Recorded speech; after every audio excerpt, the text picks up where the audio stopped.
Okay, chapter 5, which is under basic income concepts. We are getting into what is called Pareto principle, 80-20 rule. What do you know about Pareto principle? Please type in the chat box. Pareto. Okay, quiz question. Quiz question. Pareto principle is also called what rule? Dash rule, 80-20 rule. Fantastic, fantastic. And how does a Pareto chart look like this? It looks like something like this. All of you know that, okay? Superb. Okay. So what is the name of the person who found this principle? What is the name of the person who found this principle? Italy. Very good. Country is Italy. Fantastic. Wilfred Pareto. Fantastic. Okay. So Pareto principle states that for many outcomes, roughly 80% of the consequences come from 20% of the causes. Okay. So don't waste your time in business. Business always consists of limited resources. If you agree, just agree in the chat box. When I say resources, money and time. Okay, time is from the people or from the process, whatever it is. Money and time is limited. Okay, for any business. So we wanted to get maximum out of 80% of the benefit comes from 20% of the resources. Okay, so that's what is Pareto principle. Fantastic. All right. So vital few, trivial many. Vital few and trivial many. All of you type VFTM in the chat box. Vital few. You have to focus only on a few things. Don't waste your time in trivial many. Vital few and trivial many. Let me tell you a backstory. Okay, I'm not an authority on Bible, but in the Bible it says a ship built by Noah to save his family and two of every kind of animal from the flood. It's called the Noah's Ark. Okay. Now, this is the gentleman called Wilfred Pareto from Italy. Now, I'll ask you a question. There is an island where there are a lot of animals, and you are fond of each and every animal. Okay. Now, this island is getting flooded, and you have to shift to a different island. You have a big ship. So in the ship, there are a lot of animals which are being put in the ship. What are the animals inside the island? Just type some animals that you know. Elephant, horses, squirrels, deers, lion, okay? All the snakes, whatever it is, okay? Chicken, birds, whatever it is, okay? All the animals. Okay, now the point here is sheep, cattle, whatever, all the animals, okay? Even small animals. Now, when it is being loaded into the ship, now there is a danger. The danger is there are a lot of squirrels, there are a lot of rats, small animals, there are a lot of rabbits, there are a lot of sheep, and there are a few elephants. Okay? Now, the ship is sinking. The ship is sinking. So, if you want to accommodate more animals, which animal will you let go? That's a question. Which animal will you let go? Elephant is the right. Elephant, hippopotamus, very heavy animals, right? So the biggest one, the fattest one, the plumpiest one, fantastic. So the reason is if you let go of one animal, you can accommodate a lot of animals. Okay. The reason that I have shared this example, somebody Veluchami has written elephant symbol also. I'm very happy. Okay. If you are a Noah, a person, okay, the ship built by Noah is a person, okay, and your ark is about to sink, the ship is about to sink, look for elephants first, because you can throw over a bunch of cats, dogs, squirrels, and everything else, but that is just a small weight which will not make any difference. But if you really want to make a difference to the sinking ship, you can find one elephant to get overboard, and you are in a much better shape.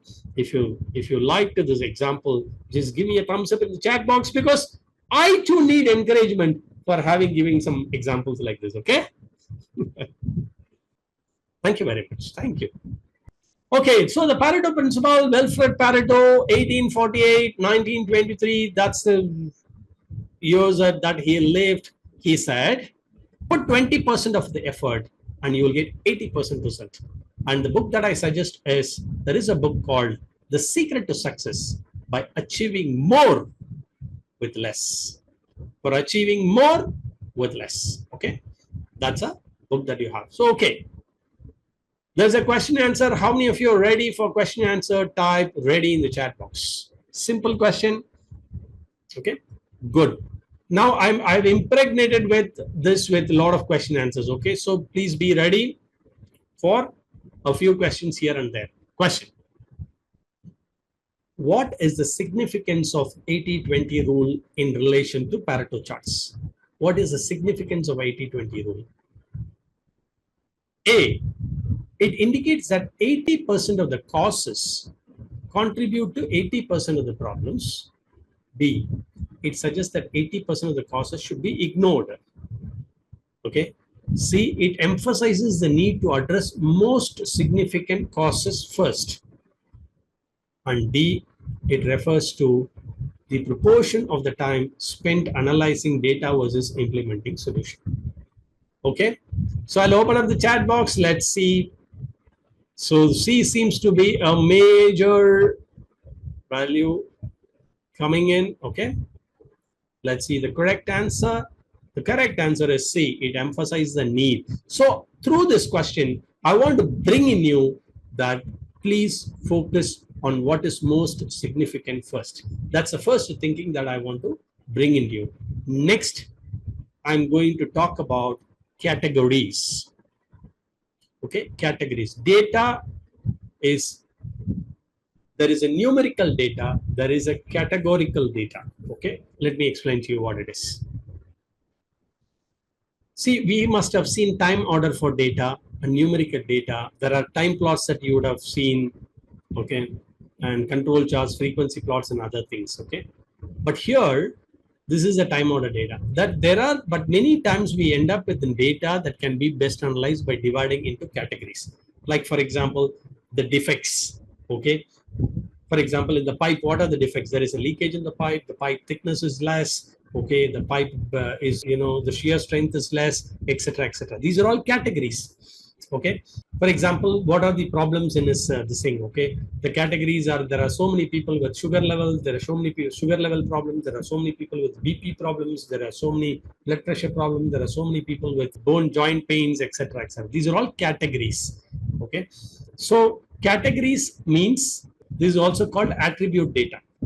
Okay, categories is categories. Okay, okay. If this is clear, type super clear in the chat box. SC in the chat box. Male is one category, female is one category, good is one category, bad is one category, right? Okay, Chinese are one categories, Americans are one category. So these are all categories. Okay, leakage is one category. Wall thickness is one category. Bending is one category of defect, etc. Okay, so that brings us to the question: what type of data typically is suitable for analysis using Pareto chart? What type of data is typically usable? Continuous data. So that means you have to be knowledge on the different types of data. Okay, what is continuous data? What is qualitative data? What is categorical data? What is time series data? We will talk about all type of data, but what is that we have learned? Which is the right answer here? So I have given you the answer. Categorical data. Okay, thank you very much. So categorical data is what we use for Pareto. Please write in your notes. Super. Okay, categorical data. Now, what do you see on the, I'll make it as interesting as possible so that even in the wildest of dreams, you will remember some concepts. Okay, what do you see on the screen? Okay, let me see what you see on the screen. Sleeping rats. This is the night time. The rats are sleeping. But do you see sleeping rats, or do you see one rat which is actually creating a nuisance? A missing rat, yeah. Okay, there's one rat which is actually the cause for eating up the cheese. Okay, okay, this is my own way of communication. Okay, so there's one culprit there out of 4 of them. Okay, each of them 20%, so 80-20. Okay, so that rat is the culprit. So what I want to communicate through this is, let me go. The Pareto principle is described as 80-20. Okay, Just remember this rats, 20% each, 5 rats, 1 rat missing. Okay, the rule says that in many situations, 80% of the problems are caused only by 20% contributors. We've already seen here the Pareto principle that we frequently solve the problem by identifying and attacking a few, vital few and trivial many. Please look for the vital few so that you can, and don't waste your time in trivial small many things. Okay, so far if you found it interesting, useful, valuable, fantastic, awesome, please put it in the chat box. Let me also draw some inspiration for having spent my time in making these communications to you, because in this world of online space, I have to make sure I can't see you, I can't hear you. The only way is I can communicate through this amazing presentation so that you get the maximum value out of this. Okay, thank you very much, each and every one of you. Thank you, Shankar, Roshan, Joyce, okay, Ravi, Nasullah, okay. And for those who are here for the first time, please make sure that you come to my upcoming webinar where you will get the internationally recognized certification. I will talk about that. And also, if you stay till the end, I will share these presentations and also the training manual on complete training manual on Lean Six Sigma. Now, a question, okay? Which of the following statements is true regarding Pareto principle? Okay, simple question. Okay, it states that 100% of the problems can be solved by addressing 100% of the causes. It suggests that 80% of the problems are caused by 20% of the factors. Okay, it emphasizes the importance of addressing all causes equally. It is named after the inventor of the Pareto chart. This is called as Pareto principle. Okay, so what's the right answer? Of course, B, unanimously B. Okay, this is just to reinforce. All right, that's the correct answer. Chocolates to all those people who typed B. Please send a lot of chocolates. Okay, let's see a lot of chocolates in the chat box as we proceed further. Okay, now let us give a little bit of overview about this. Okay, thank you very much for those chocolates. Sharing all those chocolates, candies, good. Okay, now let's come back to a serious learning used to identify the most significant opportunities for improvement, because we are looking at opportunities for improvement. Now we need to narrow down. Even before starting the improvement, we should know what to improve is more important than how to improve. How many of you agree with me? Just type super agree in the chat box. What to improve is more important than how to improve. Okay, so first, what to improve? Pareto gives you one framework on what to improve. It will isolate the major causes and you just focus on the major. This is done through sampling, and we will go through how with a lot of examples on how to do this Pareto charts today.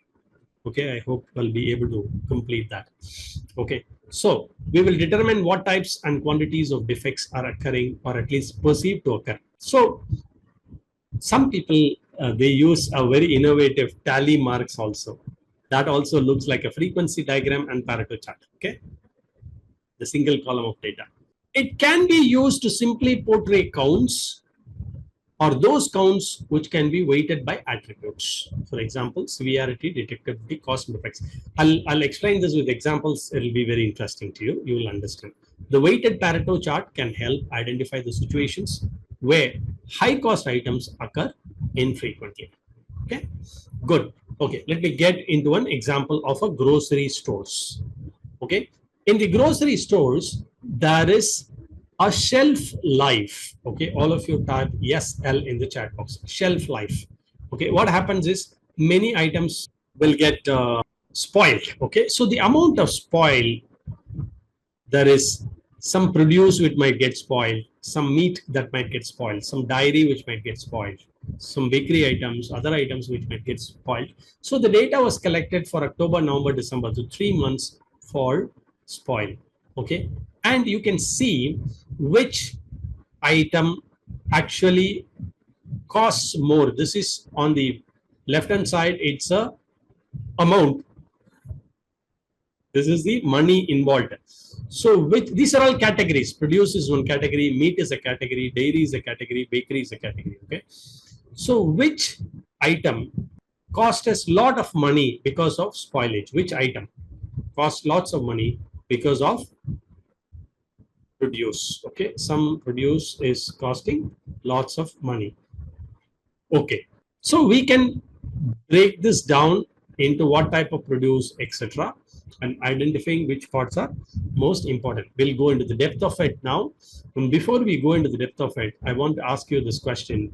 What is the primary purpose of Pareto charts? Okay, either to display the trends over the time, to identify potential causes of the problem, or to prioritize issues based on frequency or impact, or to monitor process stability. Look at this. Which one is, obviously you know the answer, right? The C, to prioritize issues based on awesome. Thank you. Okay, so the correct answer is to prioritize issues based on the frequency or impact. This is a grocery stores department that we've seen. Now I'll help you understand the components of this Pareto chart, okay, in detail. So we have 1, 2, 3. These are all called categories. And this is the amount of spoilage that we'll construct it step by step. Now we have broken down this produce into different, again, a Pareto inside a Pareto. How many of you can see? Just type ICS, I can see in the chat box. A Pareto inside Pareto. This produce, if you break that down, now you know that produce, what produce, there is a Pareto, you need to do that. Okay, so we need to go deeper. Good. Thank you very much. So these are the units that are clearly labeled here. We need to be, sometimes it can be the count also, but it can be the value also here. The units clearly marked, and this is called as a category here we have seen, and data is divided into categories here that we have seen. Others are clubbed together and put, okay, last 5% or something, generally they'll club many categories together and put here, like others, okay. And this is the highest level of axis that should represent the sum of the axis, sum of all occurrences. And here, this bar shows the relative importance. This is arranged in the descending order. That's very important. The tallest bar is on the left. Okay. Now, if this components of Pareto is clear, type, give me a 9 or 10 if it is super clear. If the components of Pareto are clear, give me a 9 or 10. Okay, fine. Super. Okay, now the question and answer. The question is, which of the following is typically represented on the vertical axis of the Pareto chart? Vertical axis. Is it time, or is it frequency or number of occurrences? Is it percentage? Is it quality characteristic? Okay, so frequency or the count of occurrences. Now, another question, follow-up question. In the Pareto chart, what does the length of the bar represent? The percentage of occurrences, the number of occurrences, cumulative frequency, or the time period? The closest answer, okay? This is the closest answer. This is, answering by negation. Please understand. It can be number of occurrences or the value also. But the value is not given as an answer here. It's not the time period. It's not the cumulative frequency. It's not the percentage of occurrences. So here, number of answers are correct. You should look at like that, okay? All right. Now, let us go into some examples. Insurance complaints.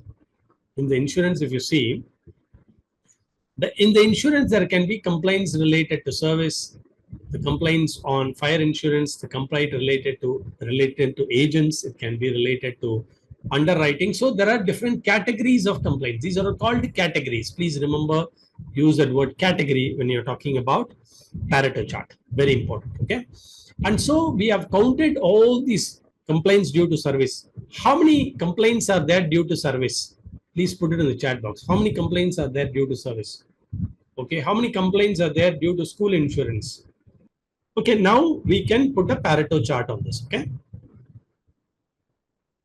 Now we can put a Pareto chart on this. So in response to the corporate mandate, improve customer satisfaction, we have seen the complaints from the state quarters of the insurance companies, and data is collected and shown in the chart here. Now, if you put this really service, you've got a lot of complaints related to service. And what will you do next is the question. Okay, what will you do next? Okay, let's see in the chat box. I'll give you 1 minute to answer this question. What will you do next? Now that you know service is the breakdown services. beautiful. Go into the depth of what are the different types of categories of services. Okay, categories of service issues. Fantastic. All of you give chocolates and thumbs up in the chat box. It's because it's the right answer, the right thinking. Okay, good. That's what we should do. So we will do an objective practice exercise. So you can practice applying these Pareto principles in real business situations. Okay. So there are several examples of Pareto principle. Okay. You can come up with 2-3 examples in your own workplace also. Okay. There are a lot of things that you can do. And what you do is generally as a homework, when you see this video or when you retrospect, find out in your workplace what is that Pareto principle is applicable and what problems you have, how you can use it, Pareto. And when you are a trainer, coach, consultant, ask your team members, when you go back to your company, ask your team members, okay, and talk about this vital few, trivial many, and ask them to come up with some examples which they can try to find out Pareto, okay. And if you see here, this is a hotel, okay. In the hotel, there are a lot of issues that are collected, okay, customer complaints that are collected. Now, if you see here, you have collected a lot of complaints. In the banquet, there are some 8 complaints, and bell stand, there are some complaints, 3 complaints. So, which has got the maximum complaint here? The room service has got a lot of complaints, okay.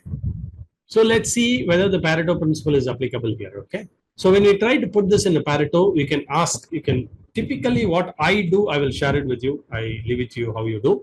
But we share something like this, a great piece of paper, and ask them to put it, form a team and ask them to do, 3 people, 4 people in a team, ask them to do. Then there'll be a lot of fun. Be enough of all these computers and softwares and stuff like that. How many of you feel, working as a team group and with the pencil, erasers, paper is a fun? Just type fun in the chat box. Or send the balloons in the chat box if you really feel it's a fun. And make your learning as a fun, okay? Make your learning as a fun. Good, thank you very much. I see some balloons also going now. Okay, there is a feature now. I think if I do like this, I'll get some balloons, right? All right, okay, thank you.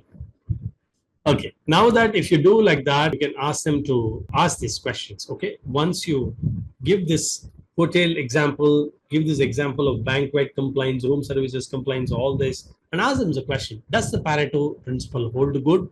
And if so, which categories for most of the problem? If not, describe another way to categorize the problems, okay? And what you do next to solve this problem. So these are the questions, 3 questions you should ask. Does the Pareto principle hold, yes or no? If so, what categories account for most of the problem?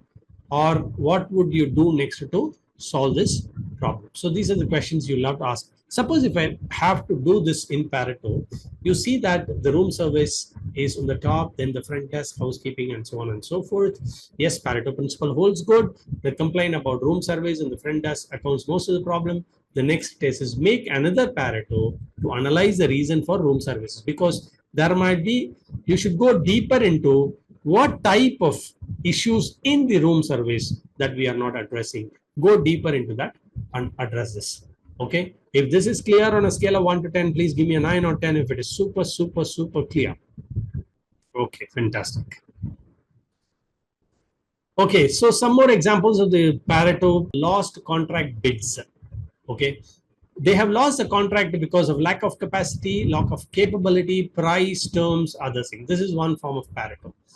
Okay, computer downtime. The computer downtime is more because of schedule maintenance, hardware failure, upgrades, software bugs, power outrages, unexplained. This is another example of Pareto. Now, if you see another example, most of the calls of customer service line concerns only handful of many services that is offered. So if you see the Pareto chart of call center, for example, this is a Pareto chart of call center. And if you see long call waiting, unresolved call customer issues, misleading the customer, unprofessional behavior, etc., etc. So significant few, insignificant many. That is vital few and trivial many. Okay, and there are a lot of examples like this. Okay, there is another example is, suppose if you have machines count, okay, which is the cause for majority of breakdown. For example, if you want to if those who are in manufacturing, if you want to put the brake one, there is a packaging machine one, packaging machine two. There is also an oven, filling machine, forming machine, mixture match. If you see, packing machine one and two is a major cause of breakdown as compared to others. So focus on the packing machine and tries to reduce the breakdown. Another example, okay, defects contributes major rejections. There can be many reasons why it is getting rejected. So if I want to see the defect in the car painting, for example, in the car door, for example, I might find a dent, I might find a paint damage, I might find something abraded, scratches, I might find a tear, brittle, label, etc., etc. And this is also forms. If you attack only the dent and paint, you can solve the major amount of problem. Now, coming to the hospital example, okay, diagnosis, category of patients coming to the hospital. Coronary related issues, you know, there are so many 100 patients. Heart failures, there are about 70 plus. Diabetes, about close to 50. Cancer patients, digestive problems, respiratory, you know, CNS disorders, fractures, etc., etc. All this is an example of a Pareto in hospital. Okay, the frequency of services here. So, question and answer session now.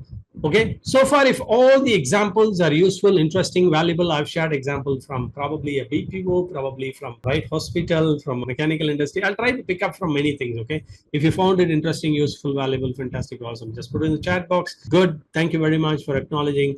Are you ready for a question and answer? Okay, are you ready for a question and answer? You ready? Okay, thank you very much.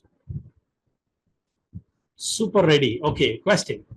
In the Pareto principle, how are the categories arranged? Alphabetically, by their frequency or impact from highest to lowest, by the alphabetical order of frequency, or they are arranged randomly? Simple question after you learn this, right?